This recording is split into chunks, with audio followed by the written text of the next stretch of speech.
Hello everyone, welcome to Dinesh Science Solutions DS2. Okay, so as we have started the second lesson of physics series, that is a gravitation. Okay, gravitation ये lesson अपन ने यहाँ पर start किया है. In the last lecture we have studied about the critical velocity. Okay, what is the expression related to the critical velocity? Critical velocity का हमने यहाँ पर एक्सप्रेशन स्टडी किया था, that is vc is equals to under root of gm divided by r.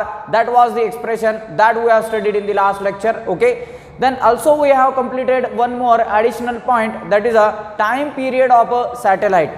Satellite का time period क्या होता है? Okay, the time taken by the satellite to complete one revolution round the earth is known as time period of a satellite. उसी को हम time period कहते हैं. Okay, so time period का भी इक्वेशन हमने यहाँ पर फाइंड किया है, that is t is equals to 2 pi under root of r cube divided by g. ठीक है, ये इक्वेशन अपन ने देखा था. देन उसी इक्वेशन को हमने एक्सेलरेशन ड्यू टू ग्रेविटी के टर्म्स में भी यहाँ पर कन्वर्ट किया है. ठीक है, last equation from this lesson, that is a binding energy of a satellite, that we are going to study in this lecture. And one more additional point, that is a weightlessness in a satellite, that we also try to cover that point in this lecture. Okay, so let us start. First of all, binding energy of a satellite. ठीक है, satellite की binding energy क्या होती है? सबसे पहले मैंने इसका डेफिनेशन कि बाइंडिंग एनर्जी होती क्या है वो मैंने यहाँ पर बोर्ड पर लिख रखा है. हम इसका मीनिंग यहाँ पर समझने की कोशिश करते हैं. चलो, so binding energy is the minimum energy. Okay, जो बाइंडिंग एनर्जी होती है ये एक मिनिमम एनर्जी होती है.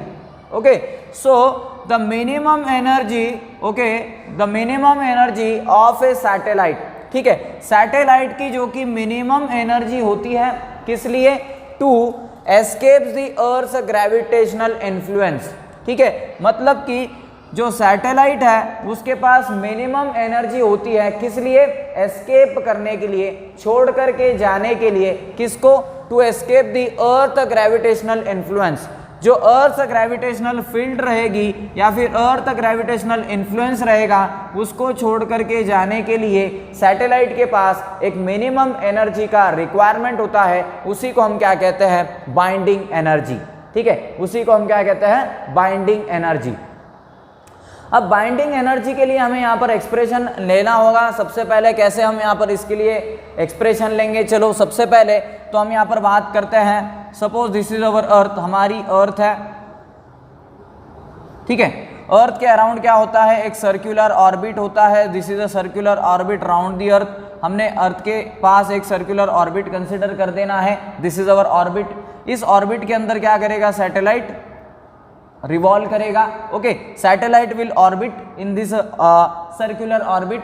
इस सर्कुलर ऑर्बिट के अंदर ये सैटेलाइट जो है वो क्या करेगा? ऑर्बिटिंग करेगा या फिर रिवॉल्यूशन यहाँ पर कंप्लीट करेगा अराउंड दी अर्थ. ठीक है, अब ये अर्थ ग्रेविटेशनल फोर्स को छोड़ करके जो ऊपर जाता है अपना सैटेलाइट. ठीक है, मतलब कि जो सैटेलाइट है वो अर्थ ग्रेविटेशनल फील्ड को छोड़ करके, अर्थ ग्रेविटेशनल फील्ड को या फिर अर्थ ग्रेविटेशनल इन्फ्लुएंस को छोड़ करके जो ऊपर जाता है, ठीक है, एटमॉस्फेयर या फिर हम बोलेंगे this is a circular orbit के अंदर. ठीक है, ये सर्कुलर ऑर्बिट के अंदर ये क्या करने वाला है? रोटेशन करने वाला है, रिवॉल्यूशन करने वाला है. तो इस सैटेलाइट को एक specific, that is a minimum energy की रिक्वायरमेंट होंगी इस अर्थ ग्रेविटेशनल फील्ड को छोड़ करके ऊपर जाने के लिए.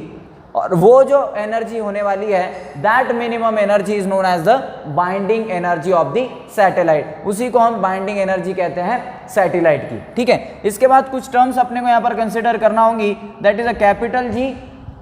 क्या होता है capital G? Capital G is the gravitational constant. Okay, so capital G is the gravitational constant, जो कि ये अपना ग्रेविटेशनल कांस्टेंट होता है. इसके बाद that is M. Capital M is the mass of the Earth. ये मास ऑफ द अर्थ होता है. ठीक है, कैपिटल यम हम mass of the earth denote करेंगे उससे. Then small m is the mass of satellite. Small m मतलब कि सैटेलाइट का क्या होने वाला है?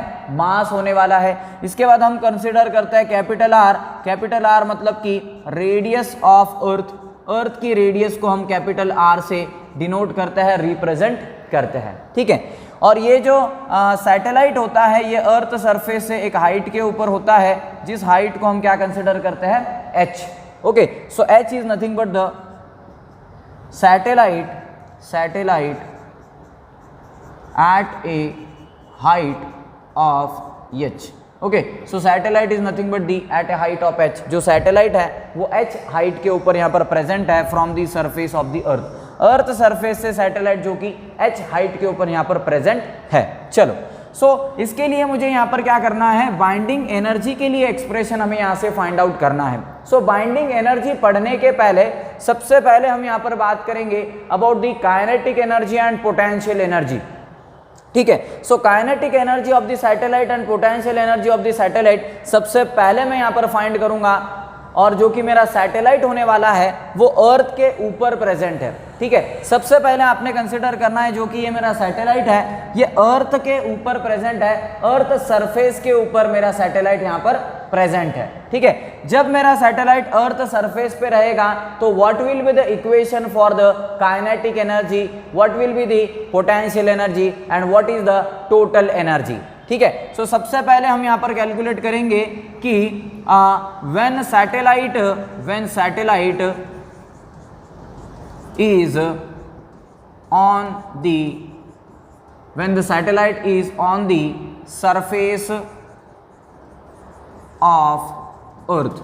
ठीक है, अर्थ के सरफेस के ऊपर है मेरा satellite. Okay, so satellite is on the surface of the earth, earth के सरफेस के ऊपर आपका सैटेलाइट है। उस केस में क्या करेंगे, हम यहाँ पर सिनेरियोज कंसिडर करेंगे। अर्थ के सरफेस के ऊपर अपना सैटेलाइट है तो उसके लिए काइनेटिक एनर्जी क्या रहेगी, what will be the kinetic energy.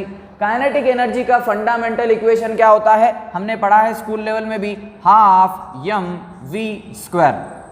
Okay, so half mv² is a fundamental equation for the kinetic energy. ठीक है, अब यहाँ पर mv² है, इस mv² को मैं कैसे रिप्रेजेंट करता हूं, देखो this will be the half mv²। सिर्फ यहां पर क्या करना है, c लगा देना है। ठीक है, c मतलब क्या, क्रिटिकल वेलोसिटी। कल ही अपन ने क्रिटिकल वेलोसिटी के बारे में पढ़ा था, तो क्रिटिकल वेलोसिटी का इक्वेशन मुझे यहां से पता है, तो वो इक्वेशन हम इस इक्वेशन के अंदर डाल सकते हैं। चलो, सो vc के लिए इक्वेशन जो कि हमने यहां पर देखा था, क्या था इक्वेशन, vc के लिए इक्वेशन होता है दैट इज vc² के लिए इक्वेशन, या फिर vc के लिए अगर इक्वेशन आपको लिखना है तो अपने पास इक्वेशन है that is gm divided by r। Okay, gm divided by r ये इक्वेशन है अपने पास, लेकिन यहाँ पर vc² है। ओके, सो vc² के लिए इक्वेशन क्या होगा, ये स्क्वायर रूट हटा देंगे, सो gm डिवाइडेड बाय r बनेगा। ठीक है, सो ये जो vc² का वैल्यू है इसके अंदर रख सकता हूँ क्या मैं, बिल्कुल हम यहाँ पर प्लेस कर सकते हैं। तो चलो यहाँ से हम प्लेस कर देते हैं। So kinetic energy will be equals to half m into vc², मतलब कितना है vc मेरा यहाँ से, that is gm divided by r है। Okay, so gm divided by r। अब इन दोनों इक्वेशंस को अगर मैं यहाँ पर कंबाइन कर लूँ तो क्या मिलेगा हमें यहाँ से, देखो so kinetic energy will be equals to half of, ये g रहेगा मेरा, this will be g, this will be the capital G, ये स्मॉल g यहाँ से मल्टीप्लाई हो गया और divided by this small r। ठीक है, जैसे कि कल के लेक्चर में आपको मैंने बताया था, ये स्मॉल r को हम r+h ये भी लिख सकते हैं, लेकिन हमें यहाँ पर सिर्फ इतना ही इसको रखना है। Okay, so this is our kinetic energy, ये मेरी यहाँ से काइनेटिक एनर्जी आ चुकी है। So this is the expression for the kinetic energy, ये काइनेटिक एनर्जी के लिए एक्सप्रेशन है, यहाँ से हम यहाँ पर कह सकते हैं। Okay, so this is the expression for the kinetic energy. अब पोटेंशियल एनर्जी के लिए क्या एक्सप्रेशन होता है, okay, what will be the, suppose this is a kinetic energy, then हम फाइंड करेंगे यहाँ पर potential energy. Okay, potential energy is denoted by the letter U, U से भी इसको डिनोट किया जाता है, और हमने gravitational potential and potential energy नाम का यहाँ पर एक पॉइंट यहाँ पर पढ़ा था इसी लेसन के अंदर। सो पोटेंशियल एनर्जी के लिए वहाँ पर इक्वेशन हमने देखा है, क्या होता है equation, that is minus of gm divided by r। Okay, so minus of gm divided by r ये पोटेंशियल एनर्जी के लिए हमारे पास एक्सप्रेशन होता है। ठीक है, इसी एक्सप्रेशन के अंदर अगर आपको टोटल पोटेंशियल एनर्जी अगर लेनी है तो आपको क्या करना है, इसी इक्वेशन के अंदर स्मॉल m से मल्टीप्लाई कर देना है। ओके, सो स्मॉल m क्या होता है, small m is nothing but the mass of the satellite. ठीक है। Small m is nothing but the mass of the satellite, जो सैटेलाइट का मास होता है उसको हम यहाँ पर स्मॉल m से रिप्रेजेंट करते हैं, ठीक है। सो इस इक्वेशन को हम क्या करेंगे, m से यहाँ पर मल्टीप्लाई कर देंगे। चलो, सो क्या बनेगा यहाँ से, potential energy will be minus of Gmm divided by r, okay. So potential energy will be equals to minus of Gmm divided by r, ये क्या होगा मेरा, this will be the potential energy. ये पोटेंशियल एनर्जी के लिए expression हो चुका है मेरा यहाँ से, ठीक है। So this is our potential energy, ये हमारा पोटेंशियल एनर्जी का इक्वेशन है, ठीक है। अब हम टोटल एनर्जी कैलकुलेट कर सकते क्या, yes of course. So this is our, इसको बोलो ये इक्वेशन नंबर फर्स्ट है, ये इक्वेशन नंबर सेकंड है। चलो, सो टोटल एनर्जी किस तरीके से लेते हैं, kinetic energy plus potential energy अगर करेंगे तो टोटल एनर्जी आ जाएगी अपने पास, ओके। सो यहाँ पर लूंगा मैं, that will be the total energy, okay. Total energy हमें यहाँ से कंसिडर करनी है, या फिर नेक्स्ट स्लाइड के ऊपर इसको कंटिन्यू कर लेते हैं। चलो, so we are going to calculate the total energy और TE। Total energy is the summation of और sum of the kinetic energy plus potential energy, ठीक है। सो काइनेटिक एनर्जी और पोटेंशियल एनर्जी का सम होता है जो कि होता है टोटल एनर्जी। चलो, सो टोटल एनर्जी निकालने के लिए काइनेटिक एनर्जी का इक्वेशन क्या है, half Gmm divided by r, ये मेरा काइनेटिक एनर्जी है, okay. So from equation first and second equation से मैं काइनेटिक एंड पोटेंशियल एनर्जीज का इक्वेशन यहाँ से प्लेस आउट करूंगा। चलो, so total energy will be equals to, kinetic energy कितनी है अपनी, half Gmm divided by r है, ठीक है। बीच में यहाँ पर पॉजिटिव साइन है, ठीक है, पॉजिटिव साइन दे दिया। लेकिन पोटेंशियल एनर्जी कितनी है आपकी, देखो सेकंड नंबर के इक्वेशन में पोटेंशियल एनर्जी है मेरी minus of Gmm divided by r। चलो, इस इक्वेशन के अंदर प्लेस आउट करना है इसको। सो this will be the minus Gmm divided by r, ठीक है, ये इक्वेशन रहेगा।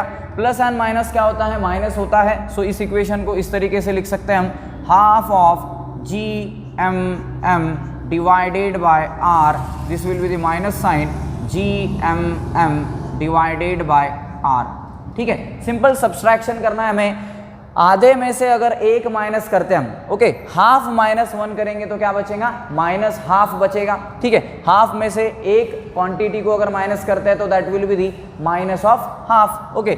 सो that will be the minus of 1/2, same parameter रहेगा ये, this will be the Gmm divided by r, okay. So ये क्या है मेरी, this will be the total energy, okay. So ये टोटल एनर्जी का एक्सप्रेशन हो चुका है यहाँ से। सो this will be our total energy, ठीक है, ये टोटल एनर्जी हो चुकी है। अब ये किसकी टोटल एनर्जी है, मतलब कि जब मेरा सैटेलाइट अर्थ सरफेस के ऊपर रहेगा उसकी ये टोटल एनर्जी है। देखो, हमने यहाँ पर पहले ही लिख दिया है, इस पॉइंट के अंदर मेंशन किया है मैंने, when the satellite is on the surface of the अर्थ, ठीक है। सरफेस ऑफ द अर्थ के ऊपर जब मेरा सैटेलाइट है तब उसके लिए टोटल एनर्जी कितनी है, इतनी एनर्जी है, जो कि हमने इस इक्वेशन के अंदर फाइंड कर ली, okay. So half, that is minus half Gmm divided by r, okay.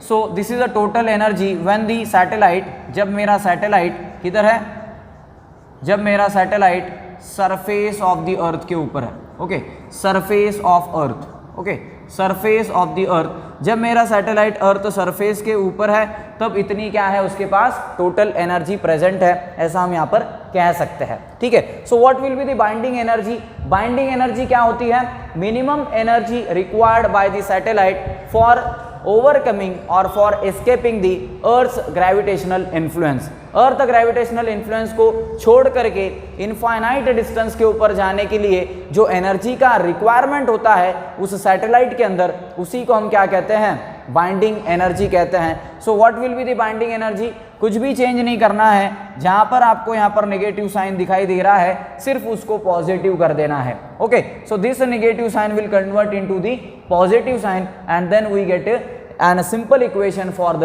Binding energy, और अपने को यहाँ पे क्या मिलने वाली है, बाइंडिंग एनर्जी का यहाँ पर एक्सप्रेशन मिलने वाला है, okay. So binding energy equals to, plus कर देना है माइनस की जगह के ऊपर, so plus of 1/2 Gmm divided by r, okay. So plus 1/2 GMM divided by R, ये क्या रहेगा मेरा बाइंडिंग एनर्जी रहेगा। So this will be a simple expression for the binding energy.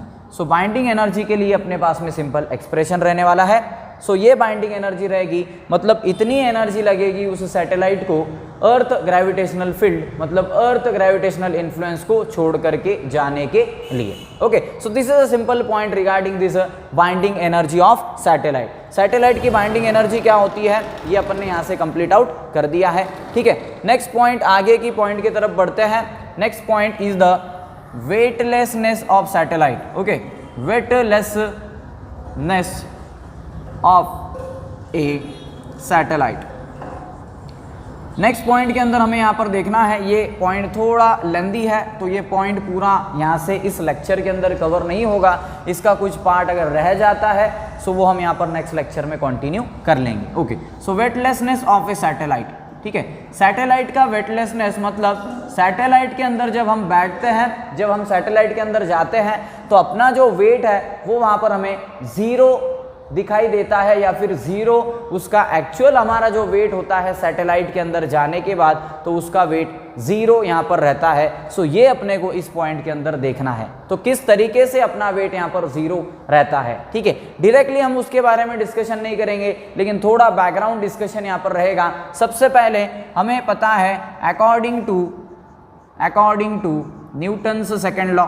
Okay, so according to the Newton's second law of motion, second law of motion अपने को क्या कहता है, what says by the Newton's second law of motion? Okay, that is a rate of change of momentum is directly proportional to force. Okay, लेकिन हम यहाँ पर एक एक्सप्रेशन ले सकते हैं, that is a force is equals to mass into acceleration. Okay, so F is equals to ma, ये क्या है मेरा फंडामेंटल फॉर्मूला है for the Newton's second law of motion, जो कि Newton's second law of motion से ये formula अपने को यहाँ से मिला है। इस फॉर्मूला का मीनिंग क्या होता है, इस फॉर्मूला का ये मीनिंग है, कोई भी ऑब्जेक्ट है जब मैं उसके ऊपर फोर्स अप्लाई करूंगा तभी वो ऑब्जेक्ट क्या होने वाला है, एक्सेलरेट होने वाला है। Okay, when I will exert a force on that object और any object, then that object get accelerated, तब वो ऑब्जेक्ट क्या होता है, एक्सेलरेट होता है, उसका जो वेलोसिटी है वो इंक्रीज होता है with respect to time, that is nothing but a simple acceleration in that object. उस ऑब्जेक्ट के अंदर क्या आने वाला है, एक्सेलरेशन यहाँ पर होने वाला है। Okay, so acceleration will be in that object, उस ऑब्जेक्ट के अंदर एक्सेलरेशन होगा, ऐसा हम यहाँ पर मानते हैं, ऐसा हम यहाँ पर कंसिडर करते हैं। ठीक है, हमें यहाँ पर कंसिडर करना है। Okay, we have to consider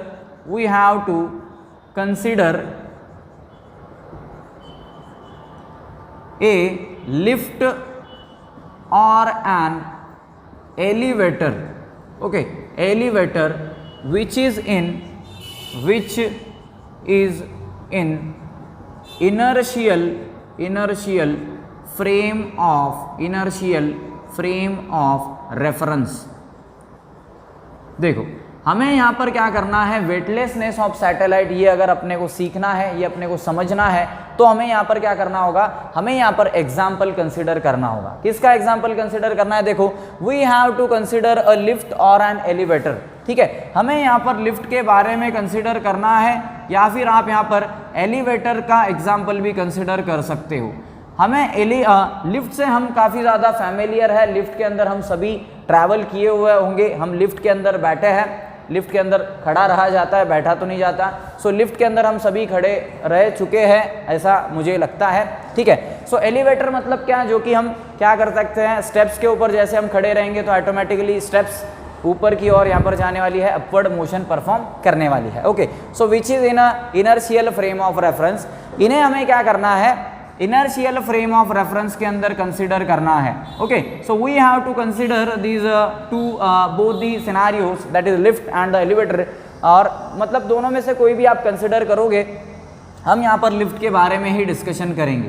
ठीक है, सो इन्हें हमें क्या करना है, इनर्शियल फ्रेम ऑफ रेफरेंस के अंदर कंसिडर करना है। Now what is this inertial frame of reference, ये इनर्शियल फ्रेम ऑफ रेफरेंस क्या होती है, इनर्शियल फ्रेम ऑफ रेफरेंस एक ऐसा फ्रेम ऑफ रेफरेंस होता है दैट डू नॉट एक्सेलरेट्स। ठीक है, मतलब जो फ्रेम ऑफ रेफरेंस रहेगा आपका, जो फ्रेम होने वाला है वो खुद एक्सेलरेट नहीं होगा, okay, that frame will not accelerate, वो जो फ्रेम होने वाला है वो खुद से एक्सेलरेट यहां पर करने वाला नहीं है, या फिर वो एक्सेलरेट यहां पर बिल्कुल ही नहीं करेगा। ओके, ये हमने कंसिडर कर लिया। अब the person or the passenger in a lift experiences only two types of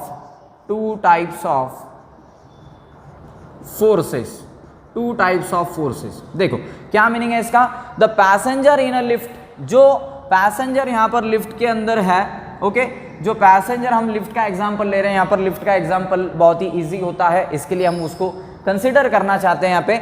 the passenger in a lift, जो लिफ्ट के अंदर पैसेंजर रहेगा, एक्सपीरियंसेस, वो जो पैसेंजर रहेगा वो एक्सपीरियंस करेगा, क्या एक्सपीरियंस करेगा, only two types of forces, सिर्फ और सिर्फ वो दो टाइप्स के फोर्सेस को ही यहाँ पर एक्सपीरियंस करने वाला है। अब ये कौन से फोर्सेस होने वाले हैं उसके बारे में बात करूंगा। पहला है gravitational force. Okay, so first is the gravitational force. Okay, so पहला होता है ग्रेविटेशनल फोर्स।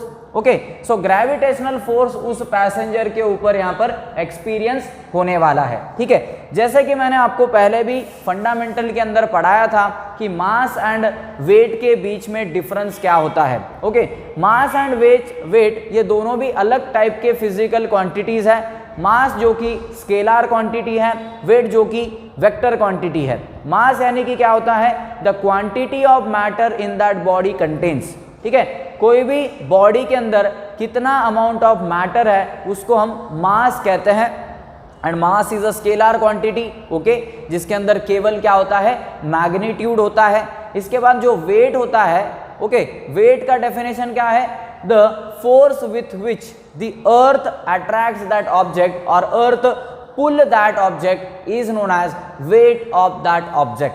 वेट यानी कि कितने फोर्स से अर्थ उस ऑब्जेक्ट को, उस मटेरियल को पुश कर रही है, या फिर हम बोलेंगे अट्रैक्ट कर रही है, पुल कर रही है, इसी को हम वेट कहेंगे। और वेट क्या है, वेक्टर क्वांटिटी है, क्योंकि उसका फॉर्मूला क्या होता है वेट का, W is equals to m into g, that is a mass into acceleration due to gravity. Okay, so gravitational force को मैं यहाँ पर ऐसा भी लिख सकता हूँ, W is equals to m into g. Okay, W is nothing but the weight, m is nothing but the mass, g is nothing but the acceleration due to gravity. ठीक है, अब ये जो मेरा gravitational force है, ये उस passenger के अंदर कौन सी डायरेक्शन में लगेगा। ग्रेविटेशनल फोर्स अपवर्ड डायरेक्शन में एक्ट होता है कि डाउनवर्ड डायरेक्शन में एक्ट होता है। Of course very simple, downward direction में एक्ट होता है। Okay, so gravitational force always directed in the downward direction. Okay, so ये डाउनवर्ड डायरेक्शन में यहाँ पर डायरेक्ट होता है। इसके बाद उस पैसेंजर के ऊपर सेकेंड फोर्स भी यहाँ पर लगेगा। कौन सा फोर्स रहेगा वो, that will be the normal reaction force. ठीक है, सो जो कि रहने वाला है नॉर्मल रिएक्शन फोर्स, जिसको हम यहाँ पर n से रिप्रेजेंट करते हैं। Okay, so normal reaction force, what is the normal reaction force. अब ये नॉर्मल रिएक्शन क्या फोर्स क्या होता है, सपोज मेरा वेट 70 kgs है। ठीक है, जैसे ही मैं यहाँ पर क्या करता हूँ, अर्थ सरफेस के ऊपर 70 kgs का फोर्स अप्लाई करता हूँ, है ना, I am applying the 70 kg force on the earth also performing a simple और एक्सपीरियंसिंग और exerting a simple force on me. ठीक है, अर्थ भी क्या कर रही है, अपने ऊपर फोर्स यहाँ पर एक्सर्ट कर रही है।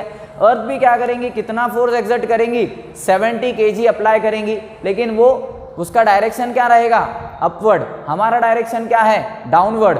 अर्थ कौन से डायरेक्शन में फोर्स एक्सर्ट करेंगी, अपवर्ड डायरेक्शन के अंदर। Okay, so normal reaction force that is opposition with respect to the gravitational force. Gravitational force से ये अपोजिंग होने वाला अपोजिट फोर्स होता है, जिसे हम नॉर्मल रिएक्शन फोर्स कहते हैं, जिसको हम n से यहाँ पर रिप्रेजेंट करते हैं। अब ये जो नॉर्मल रिएक्शन फोर्स होता है, इसका जो डायरेक्शन होता है ये अपवर्ड डायरेक्शन में एक्ट होता है। Okay, so gravitational force directs in the downward direction and normal reaction force direct in the upward direction. ठीक है, सो इसके आगे का जो डिस्कशन रहेगा कि किस तरीके से हमें लिफ्ट के अंदर वेटलेसनेस यहाँ पर दिखाई पड़ने वाला है, और पहले हम लिफ्ट के बारे में ही बात करेंगे और हम फिर उसको कोरिलेट करेंगे विथ अ सैटेलाइट, ठीक है, जो कि हम यहाँ पर नेक्स्ट लेक्चर के अंदर करने वाले हैं। सो टुडे हमने आज क्या देखा, बाइंडिंग एनर्जी क्या होती है और एक स्पेसिफिक कुछ यहाँ पर इंट्रोडक्शन ले लिया कि वेटलेसनेस ऑफ सैटेलाइट का